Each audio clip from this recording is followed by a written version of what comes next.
ನಮಸ್ತೆ, ನಾನು ನಿಮ್ಮ ಶುಭ. ಹಾಬೀಸ್ ಆಫ್ ಶುಭ ಚಾನಲ್ಗೆ ಪ್ರೀತಿಯ ಸ್ವಾಗತ. ಸಂಜೆ ಟೈಮಲ್ಲಿ ಖಾರವಾಗಿ ಏನಾದ್ರು ತಿನ್ನಬೇಕು ಅನ್ನಿಸ್ತಾ ಇದ್ರೆ ಈ ರೀತಿ ಒಮ್ಮೆ ಪುರಿ ಒಗ್ಗರಣೆನ ಮಾಡಿ ನೋಡಿ. ತುಂಬಾನೇ ಇಷ್ಟಪಟ್ಟು ತಿಂತೀರಾ. ಮಕ್ಕಳು ಅಷ್ಟೇನೆ ತುಂಬಾ ಇಷ್ಟಪಟ್ಟು ತಿಂತಾರೆ. ಈ ಒಂದು ರೆಸಿಪಿನ ಸ್ಟಾರ್ಟ್ ಮಾಡೋದಕ್ಕೂ ಮುಂಚೆ ಚಾನಲ್ಗೆ ಹೊಸಬ್ರಾಗಿ ನೋಡ್ತಾ ಇದ್ರೆ ಪ್ಲೀಸ್ ಸಬ್ಸ್ಕ್ರೈಬ್ ಮಾಡಿಕೊಂಡು ನಮಗೆ ಸಪೋರ್ಟ್ ಮಾಡಿ.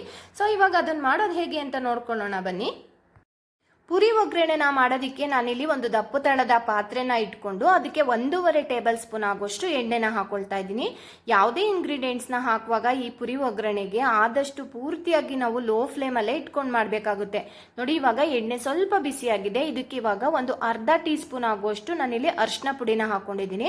ಅದ್ರ ಜೊತೆಗೇನೆ ಒಂದು ಅರ್ಧ ಟೇಬಲ್ ಸ್ಪೂನ್ ಆಗುವಷ್ಟು, ಅಂದರೆ ದೊಡ್ಡ ಸ್ಪೂನಲ್ಲಿ ಒಂದು ಅರ್ಧ ಸ್ಪೂನ್ ಆಗುವಷ್ಟು ನಾನಿಲ್ಲಿ ಅಚ್ಕಾರದ ಪುಡಿ, ಜೊತೆಗೆ ಒಂದು 1/4 ಟೀ ಸ್ಪೂನು ಅಥವಾ ಅರ್ಧ ಟೀ ಸ್ಪೂನ್ ಆಗುವಷ್ಟು ಉಪ್ಪಿನ ಪುಡಿನ ಸೇರಿಸ್ಕೊಂಡು ನಾವು ಈ ತರ ಫ್ರೈ ಮಾಡ್ಕೋಬೇಕಾಗುತ್ತೆ.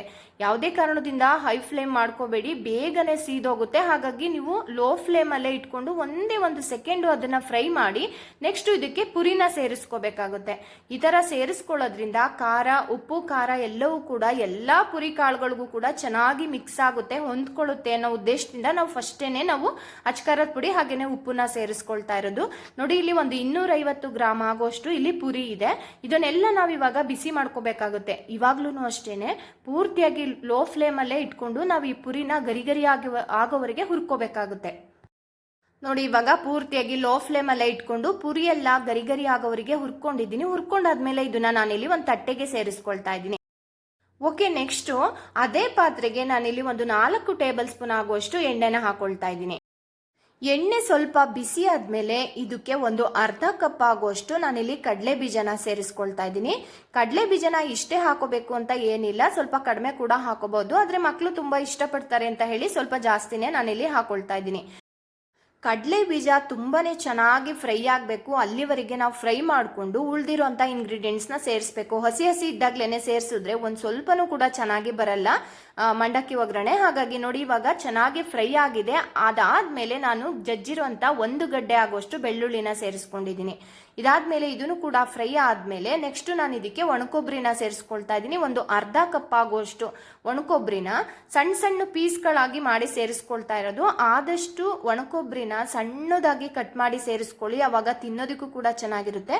ಹಾಗೇನೆ ಫ್ರೈ ಮಾಡುವಾಗ ಬೇಗನೂ ಕೂಡ ಫ್ರೈ ಆಗುತ್ತೆ. ನೋಡಿ, ಇವಾಗ ಕೊಬ್ಬರಿನ ಹಾಕಾದ್ಮೇಲೆ ಚೆನ್ನಾಗಿ ಫ್ರೈ ಮಾಡ್ಕೋಬೇಕು. ಈ ತರ ಕಲರ್ ಎಲ್ಲ ಚೇಂಜ್ ಆಗಬೇಕು, ಅಲ್ಲಿವರೆಗೆ ನಾವು ಇದನ್ನ ಫ್ರೈ ಮಾಡಿಕೊಂಡು ಇದಕ್ಕೆ ಒಂದು 5 ರಿಂದ 6 ಒಣಮೆಣಸಿನಕಾಯಿನ ಸೇರಿಸ್ಕೊಂಡಿದ್ದೀನಿ. ಅದ್ರ ಜೊತೆಗೆ ಹುರ್ಗಡ್ಲೆ ಒಂದು ಅರ್ಧ ಕಪ್ ಆಗೋಷ್ಟು ಹುರ್ಗಡ್ಲೆ ಮತ್ತೆ ಒಂದು ಅರ್ಧ ಹಿಡಿ ಆಗೋಷ್ಟು ಕರ್ಬೇವು ಸೊಪ್ಪು ಇಷ್ಟನ್ನು ಕೂಡ ಸೇರಿಸ್ಕೊಂಡಿದ್ದೀನಿ. ಒಣಮೆಣಸಿನ್ಕಾಯಿನ ಸೇರಿಸ್ತಾ ಇರುವಂತಹ ಕ್ಲಿಪ್ ಮಿಸ್ ಆಗಿದೆ, ಸಾರಿ. ಆದ್ರೆ ಒಣಮೆಣಸಿನ್ಕಾಯಿನ ಇದಕ್ಕೆ ಹಾಕೊಳ್ಳೇಬೇಕಾಗುತ್ತೆ. ಒಂದು 5 ರಿಂದ 6 ಒಣಮೆಣಸಿನ್ಕಾಯಿನ ನಾನು ಸೇರಿಸ್ಕೊಂಡು ಅದ್ರ ಜೊತೆಗೇನೆ ಫ್ರೈ ಮಾಡ್ಕೋಬೇಕು. ಖಾರದ ಪುಡಿನ ಸ್ವಲ್ಪ ಕಡಿಮೆ ಹಾಕೊಂಡಿರೋದ್ರಿಂದ ನಾನು ಇಲ್ಲಿ ಒಣಮೆಣಸಿನ್ಕಾಯಿನ ಒಂದು 5 ರಿಂದ 6 ಹಾಕೊಂಡಿದ್ದೀನಿ. ಖಾರಕ್ಕೆ ನೋಡಿ ನಿಮ್ಗೆ ಎಷ್ಟು ಬೇಕೋ ಅಷ್ಟನ್ನ ನೋಡಿ ಸೇರಿಸ್ಕೋಬಹುದು. ನೆಕ್ಸ್ಟ್ ನೋಡಿ, ಇಲ್ಲಿ ಕರ್ಬೇವು ಸೊಪ್ಪ ಹಿಂಗೆ ಮುಟ್ಟಿದ್ರೆ ಅದು ಚೆನ್ನಾಗಿ ಪುಡಿ ಆಗಬೇಕು. ಅಲ್ಲಿವರೆಗೆ ನಾವು ಎಲ್ಲ ಇಂಗ್ರೀಡಿಯೆಂಟ್ಸ್ನು ಕೂಡ ಚೆನ್ನಾಗಿ ಫ್ರೈ ಮಾಡ್ಕೋಬೇಕಾಗುತ್ತೆ. ನಾವು ಎಷ್ಟು ಚೆನ್ನಾಗಿ ಈ ಒಂದು ಎಲ್ಲ ಇಂಗ್ರೀಡಿಯೆಂಟ್ಸ್ನ ಫ್ರೈ ಮಾಡ್ಕೊಳ್ತೀವಿ ಅಷ್ಟು ಚೆನ್ನಾಗಿರುತ್ತೆ ಒಂದು ಪುರಿ ಒಗ್ಗರಣೆ. ನೋಡಿ, ಇವಾಗ ರೆಡಿ ಆಗಿದೆ. ನೀವು ಇಲ್ಲಿ ನೋಡ್ತಾ ಇರ್ಬೋದು, ಕೊಬ್ಬರಿ ಆಗಿರ್ಬೋದು, ಹಾಗೇನೆ ಹುರ್ಗಡ್ಲೆನೂ ಅಷ್ಟೇನೆ ಚೆನ್ನಾಗಿ ಅದು ರೋಸ್ಟ್ ಆಗಬೇಕು. ಅಲ್ಲಿವರೆಗೆ ನಾವು ಇದನ್ನ ಹುರ್ಕೋಬೇಕಾಗುತ್ತೆ. ಓಕೆ, ಇವಾಗ ಒಂದು 3 ರಿಂದ 4 ನಿಮಿಷದವರೆಗೆ ನಾನು ಈ ಎಲ್ಲ ಒಗ್ಗರಣೆನ ನಾನಿಲ್ಲಿ ಫ್ರೈ ಮಾಡಿ ಇಟ್ಕೊಂಡಿದ್ದೀನಿ.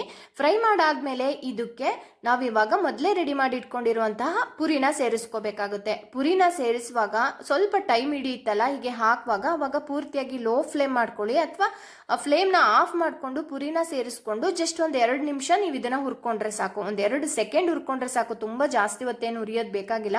ಮೊದಲೇ ನಾವು ಇದನ್ನ ಚೆನ್ನಾಗಿ ಗರ್ಗರಿ ಆಗೋವರೆಗೆ ಪುರಿನ ಹುರ್ಕೊಂಡಿರ್ತೀವಲ್ಲ, ಹಾಗಾಗಿ ಒಂದು 2 ಸೆಕೆಂಡ್ ವರೆಗೆ ನೀವು ಇದನ್ನ ಬಿಸಿ ಮಾಡ್ಕೊಳ್ಳಿ, ಸಾಕಾಗುತ್ತೆ. ನೋಡಿ, ಇವಾಗ ಒಂದು 2 ನಿಮಿಷ ಹುರಿವಾಗ ಈ ತರ ಹೀಗೆ ಕೆಳಗಡೆ ಎಲ್ಲ ಕಡಲೆ ಬೀಜ ಎಲ್ಲ ಸೇರ್ಕೊಂಡಿರುತ್ತೆ, ಗಟ್ಟಿ ಪದಾರ್ಥ ಎಲ್ಲ ಕೆಳಗಡೆ ಹೋಗಿರುತ್ತಲ್ಲ, ಹಾಗಾಗಿ ಈ ತರ ಮಿಕ್ಸ್ ಮಾಡ್ಕೊಂಡ್ರೆ ತುಂಬಾನೇ ಚೆನ್ನಾಗಿರುವಂತಹ ಪುರಿ ಒಗ್ಗರಣೆ ರೆಡಿ ಆಗುತ್ತೆ. ನಾನಿಲ್ಲಿ ಸಾಲ್ಟೆಡ್ ಪುರಿನ ತಗೊಂಡಿರೋದ್ರಿಂದ ಒಂದು 1/4 ಟೀ ಸ್ಪೂನ್ ಆಗೋಷ್ಟು ಮಾತ್ರ ನಾನಿಲ್ಲಿ ಉಪ್ಪನ್ನ ಸೇರಿಸ್ಕೊಂಡಿದ್ದೀನಿ. ನಿಮಗೆ ಉಪ್ಪು ಇನ್ನೂ ಸ್ವಲ್ಪ ಬೇಕು ಅಂತ ಅನ್ಸಿದ್ರೆ ನೀವು ರುಚಿ ನೋಡಿ ಇನ್ನೂ ಸ್ವಲ್ಪ ಉಪ್ಪನ್ನ ಸೇರಿಸ್ಕೋಬಹುದು. ಇವತ್ತಿನ ಈ ಒಂದು ಸಿಂಪಲ್ ರೆಸಿಪಿ ಇಷ್ಟ ಆಗಿದ್ರೆ ನೀವು ಕೂಡ ಈ ರೆಸಿಪಿನ ಟ್ರೈ ಮಾಡಿ ನೋಡಿ. ಹಾಗೆಯೇ ಹೇಗೆ ಬಂತು ಅಂತ ಮರೆಯದೆ ಕಮೆಂಟ್ ಮೂಲಕ ನನಗೆ ತಿಳಿಸಿ. ಹಾಗೆಯೇ ಈ ಒಂದು ರೆಸಿಪಿನ ನಿಮ್ಮ ಫ್ರೆಂಡ್ಸ್ ರಿಲೇಟಿವ್ಸ್ಗೂ ಕೂಡ ಶೇರ್ ಮಾಡಿ. ಹಾಗೆಯೇ ಚಾನಲ್ಗೆ ಹೊಸಬ್ರಾಗಿ ನೋಡ್ತಾ ಇದ್ರೆ ಪ್ಲೀಸ್ ಸಬ್ಸ್ಕ್ರೈಬ್ ಮಾಡಿಕೊಂಡು ನಮಗೆ ಸಪೋರ್ಟ್ ಮಾಡೋದನ್ನಂತೂ ಖಂಡಿತ ಮರಿಬೇಡಿ. ಹಾಗೆಯೇ ವಿಡಿಯೋ ಇಷ್ಟ ಆದರೆ ಪ್ಲೀಸ್ ಒಂದು ಲೈಕ್ ಮಾಡೋದನ್ನಂತೂ ಖಂಡಿತ ಮರಿಬೇಡಿ. Thank you so much for watching.